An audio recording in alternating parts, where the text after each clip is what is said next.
வணக்கம். வணக்கம். உங்களை சந்திச்சதுல ரொம்ப ரொம்ப ரொம்ப மகிழ்ச்சி. நீங்க நேரம் கொடுத்ததுக்கு ரொம்ப நன்றி. எலெக்ஷன் ஏப்ரல் 23 தேர்தல் அனௌன்ஸ்மெண்ட் வந்துருச்சு. நம்ம தேவேந்திர குல வேளாளர்கள் சமூகத்தை பொறுத்த வரைக்கும் பாத்தீங்கன்னா நிறைய கட்சிகள்ல இருக்கிறாங்க, வேட்பாளராகவும் இருக்கிறாங்க, வாக்களிக்கக்கூடிய இடத்துலயும் அவங்க இருக்கிறாங்க, நீக்கமர நிறைஞ்சிருக்கிறாங்க தமிழகத்தை பொறுத்த வரைக்குமே. இப்ப ஒரே ஒரு கோரிக்கை நம்ம சமுதாயத்தை பொறுத்த வரைக்கும் அனைத்து மக்களுக்கும் ஒரே ஒரு கோரிக்கை என்னன்னா பட்டியல் வெளியேற்றம்.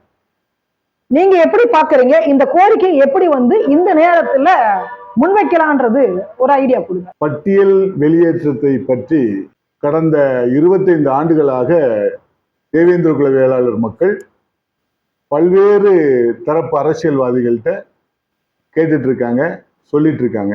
ஆனா நடைமுறைப்படுத்துவதற்கு நாங்களே எங்க அறக்கட்டளையின் சார்பாக திராவிட முன்னேற்ற கழக அரசுக்கு கடிதம் எழுதியிருக்கோம்.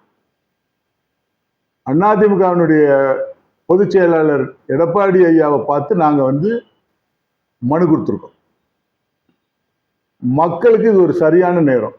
தேவேந்திர குல வேளாளர் மக்கள் அனைத்து கட்சிகள்லையும் வேட்பாளராக இருக்காங்க.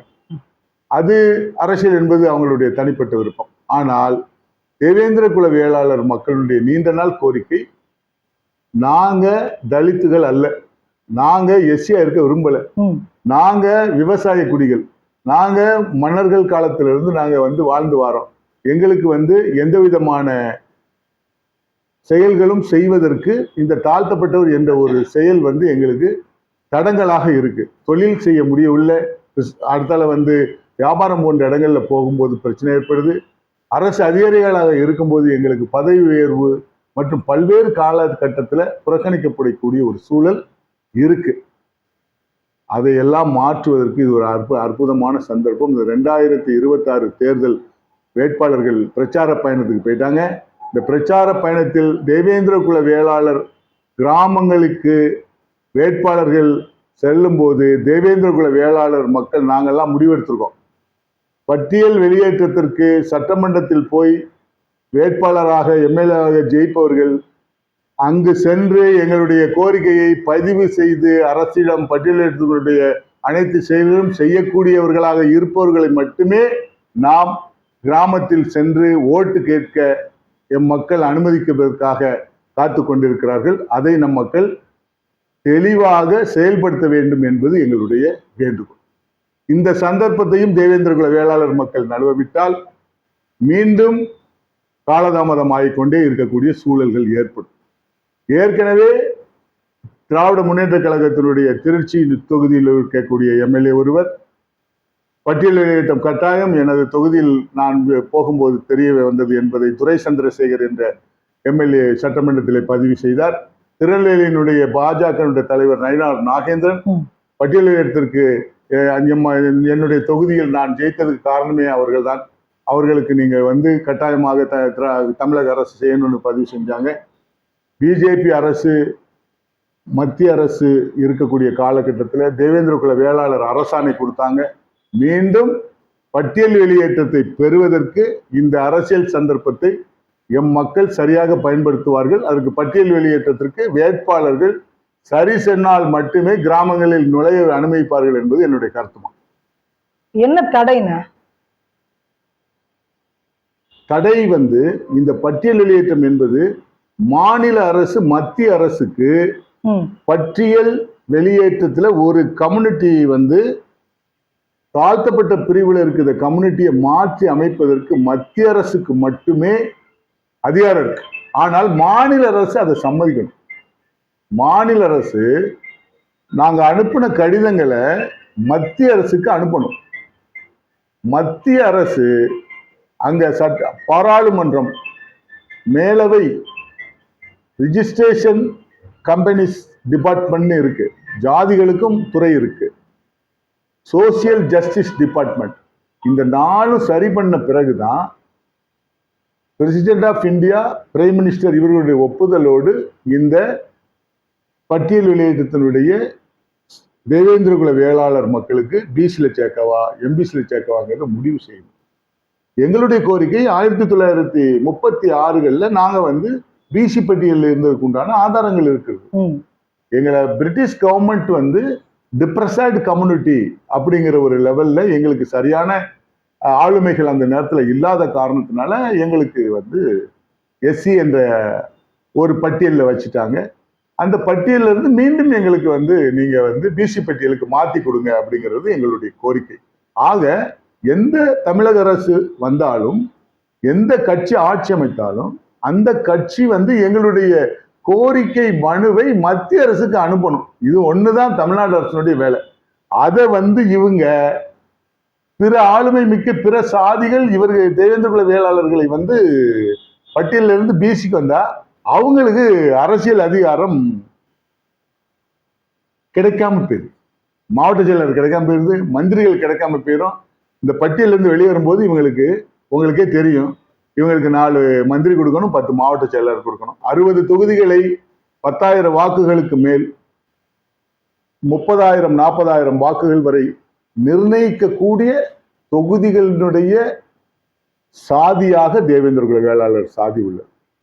இவங்களுக்கு பொது தொகுதியில இந்த முறை ஒரு வாய்ப்பு வந்து சாத்தூர்ல கிடைத்திருக்கு.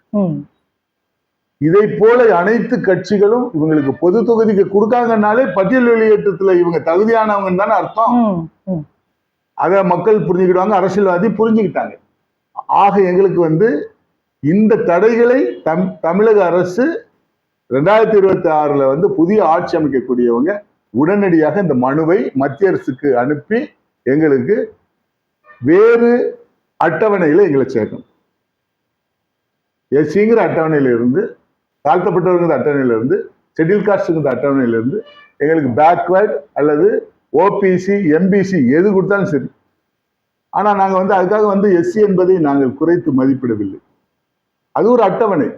ஆனால் நாங்க எங்களுடைய வாழ்வாதாரத்துல, எங்களுடைய தொழில்ல எல்லாத்துலேயுமே வந்து ஒரு நல்ல நிலைக்கு நாங்க வரணும்னா இந்த இடத்துக்கு நாங்க மாற்றப்பட்டால் மட்டும்தான் எங்களுக்கு உண்டான அங்கீகாரம் கிடைப்பது என்பது எங்களுடைய கடந்த கால அனுபவங்கள்ல கிடைத்ததன் விளைவு பட்டியல் வெளியேற்ற கோரிக்கையை நம்ம கேட்கிறோம்.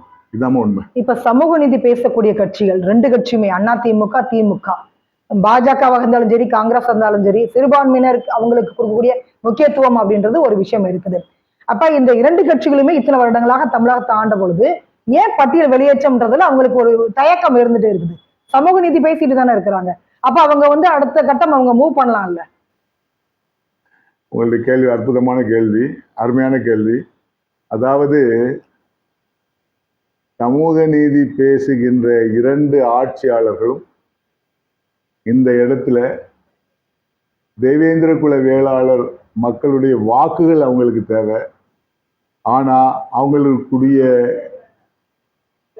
கட்சியினுடைய பிரதிநிதித்துவம், மாநில பொறுப்புகள், மாவட்ட பொறுப்புகள், சும்மா ஒரு மாவட்ட துணை செயலாளர், ஒரு ஒன்றியத்துல ஒரு ஏதோ ஒரு சில ஒன்றியங்கள், ஒரு மாவட்டங்கள் இந்த மாதிரி தான் கொடுத்துருக்காங்களே ஒழிய, தென் மாவட்டங்களில் அதி பெரும்பான்மையாக இருக்கக்கூடிய திருச்சி மாவட்டம், ராமநாதபுரம் மாவட்டம், மதுரை மாவட்டம், திருநெல்வேலி மாவட்டம், இந்த மாதிரியான ஆளுமை மிக்க தஞ்சாவூர் மாவட்டம், நாகப்பட்டினம் மாவட்டம், இவ்வளவு மாவட்டங்கள்லையும் இவங்களுக்கு மாவட்ட செயலாளர் பதவிகள் கொடுக்க வேண்டும், மாநில துணை பொதுச் செயலாளர் பதவிகள் வழங்க வேண்டும், 6 மந்திரிகள் குறைஞ்சபட்சம் கொடுக்கணும். அதுவுமே வந்து இவங்களுக்கு இவ்வளவு தகுதி இருக்கிற இவங்களுக்கு இன்னும் ஆயுதம் நடத்துற மந்திரி தான் கொடுக்காங்க. இவங்களுக்கு உயர்கல்வித்துறை கொடுக்கலாம், விவசாயம் இவங்க தானே பார்க்காங்க, இவங்களுக்கு விவசாயத்துறை மந்திரி கொடுக்கலாம், கல்வியாளர்கள் நிறைய பேர் இருக்காங்க, கல்வி மந்திரி கொடுக்கலாம், உள்ளாட்சி மந்திரி கொடுக்கலாம். அந்த மாதிரி நிறைய ஆளுமைகள் இருக்க போதிலும் இவர்களை மேலே விடாமல் தடுக்கக்கூடிய பிற சாதி சக்திகள் அதற்கு தடையாக இருக்கு. வரும் காலங்களில் அதை உடைத்தெறிவதற்குண்டான காலம் நெருங்கிவிட்டது.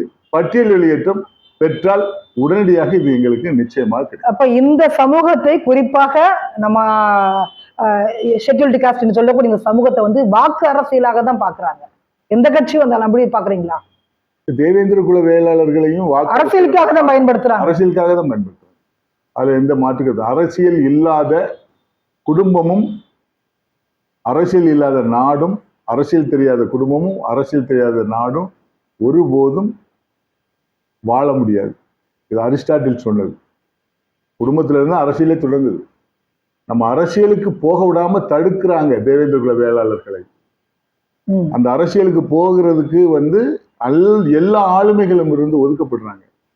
அதற்கு காரணம் இந்த தலித்தில் இருக்கிற காரணம். அதுக்காகத்தான் நாங்க வந்து பட்டியல இருந்து வெளியே போகணும்னு நினைக்கிறோம். இப்போ நம்ம சமூகத்துக்கு மட்டுமே பாத்தீங்கன்னா 18 விழுக்காடு இடஒதுக்கீடு கொடுத்துட்டு இருக்கிறாங்க. இப்ப நீங்க கேட்கிற பிசி இல்ல எம்பிசி அப்படி மாறும் பொழுது இந்த இடஒதுக்கீடு அப்படின்ற விடயம் என்ன ஆகும்? இங்க இருந்து கழிச்சுக்கிட்ட வேண்டியதான். நாங்க 5% இங்க இருக்கோம் குறைஞ்சபட்சம். அங்க 5% வந்து இங்க தூக்கி போட்டு இந்த 5% குறைய ஃபில்லப் பண்ணிக்கிட்ட வேண்டியதானே. 18ல ஒரு 1% 3% அருந்ததிற்கு போயாச்சு. 2% 1% வந்து ஷெட்யூல் ட்ரைபுக்கு போயிட்டு மீதி 15 இருக்கு. இந்த 15ல 5 போயிட்டுன்னா இந்த 14 ஆக்கிற வேண்டியதான். இங்க வந்து கூடுதலா சேர்த்துற வேண்டியதான். ஒன்னு குறைச்சு ஒன்னு கூட சேர்த்துடலாம், ஒன்னும் தப்பு இல்லை. இப்ப நீங்க பாத்திருப்பீங்க, உச்ச நீதிமன்றம் வந்து ஒரு தீர்ப்பு கொடுத்திருக்கிறாங்க. என்ன சொல்லியிருக்காங்கன்னா, பௌத்த மதம், புத்த மதம், இந்து, இந்த 3 மதங்கள்ல இருக்கக்கூடியவங்க தான் தலித். அவங்களுக்கு தான் அந்த சலுகைகள் கிடைக்கும்.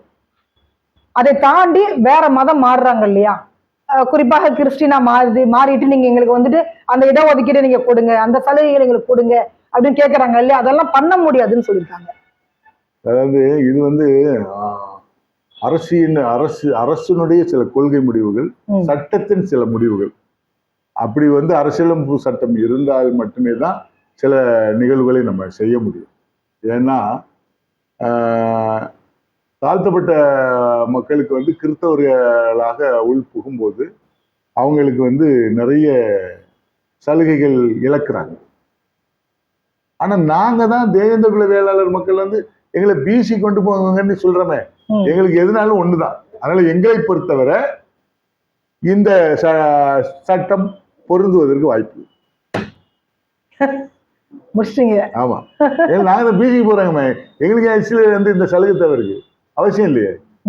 அது மற்றவர்களுக்கு கேட்டாங்கன்னா அது தகுந்தபடி சட்டம் தன்னுடைய கடமையை செய்யும். உச்ச நீதிமன்றம், நீதிமன்றங்கள் இருக்கின்றன, அவைகள் தன்னுடைய செயல்களை உறுதிப்படுத்தும். ரொம்ப ரொம்ப நன்றிண்ணா. உங்களுடைய கோரிக்கையை வந்து முன் வச்சுட்டீங்க. கண்டிப்பாக இது வந்து அரசாங்கத்துக்கு கேட்கும் அப்படின்னு நான் நினைக்கிறேன். இப்ப இருக்கக்கூடிய கட்சிகளுடைய அந்த பிரச்சாரத்திலையும் இதை வந்து முன்னெடுக்கணும். ஸோ நம்ம மக்களும் வந்து இந்த கோரிக்கையை தொடர்ச்சியாக வைக்கணும். நிச்சயமாக மிக சிறந்த ஒரு மாலை நேரத்தில் அரசியல் வேட்டை பத்திரிகையிலிருந்து வந்திருக்கக்கூடிய நிறுவனர் தங்கை ஈஸ்வரிக்கும் அரசியல் வேட்டைக்கும் மிக்க நன்றிமா. நன்றி.